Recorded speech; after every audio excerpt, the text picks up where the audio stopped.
So in part one of the shir, we gave the three halachot. The first was that we light in the entrance. The second is that we have this concept of mitzvah, mehadrin, mehadrin, and mehadrin. And the third is that we said that we light underneath 10 tefachim. And the Sfat Emet takes all three of these halachot to connect it to one main message of what Chanukah is all about. And he says you have to realize that this idea is Ki bevadai biyamim alalu niftach sha'arei bina rak kefi avodat ha'adam. He says what you have to understand about Chanukah is that Chanukah is celebrating what people decided to try and put effort into. They tried. And the concept of what Chanukah is educating is that it's educating us that it's not about what was given to us, but it's about where we took a stand. We took a stand, we put our foot, we said no more. We're not willing to accept this. And the idea of the petach is incredible. The first time we find the petach in Tanakh is with Avraham Avinu. And what's interesting about the petach is that it defines a mindset. The mindset of when you're in your home is relaxation.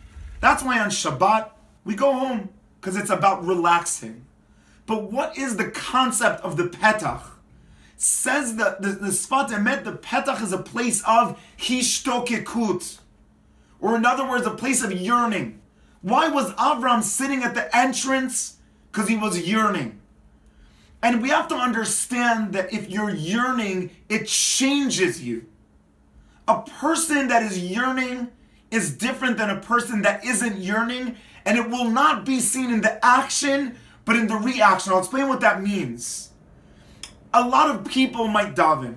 Some people will come a minute late, and others will come a minute early.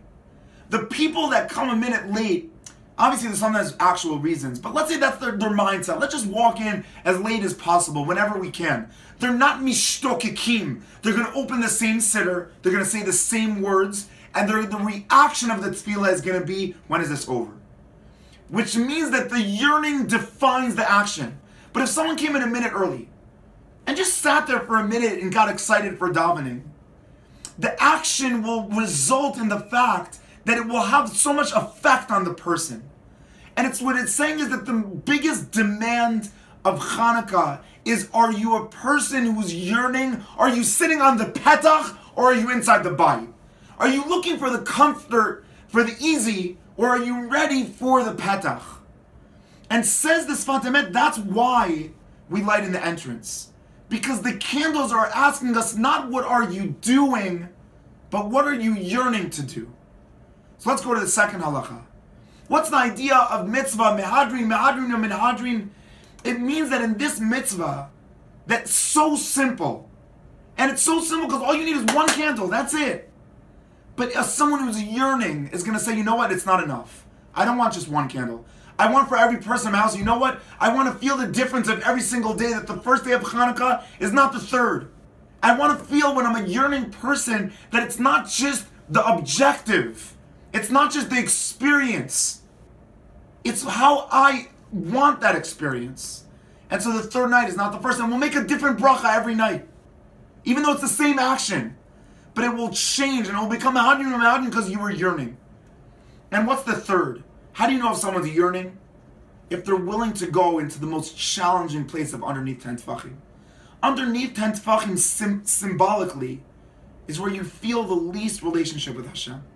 That's where we light candles. Because can you make those areas into a feeling of I'm yearning?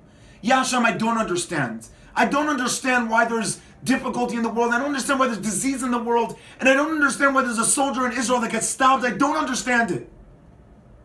But the idea of Chanukah is go in there and yearn. Yearn for the world to be different. Yearn to make an effect. Yearn to make a difference. And I think that if we take these three halachot that really have nothing to do with the oils, but it's giving us an education that Chanukah does.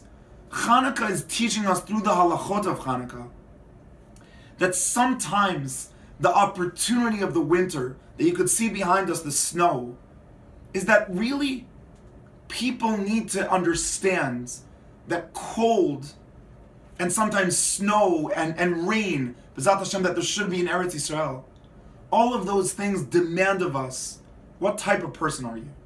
Are you someone who's yearning, or are you someone who just does actions? Our bracha as we enter into Parashat Miketz is to learn from Yosef the dreamer. Yosef is the character of Chanukah. Because when he got thrown into a pit, he yearned. And when he was thrown into another pit, he yearned again. And when his brothers came, he didn't give them the solution. He wanted them to yearn too. Because if you're yearning, then your actions change and don't just become an action, but they become a relationship that can change the actor and not just to do the actions for the sake of the actions. Shabbat Shalom.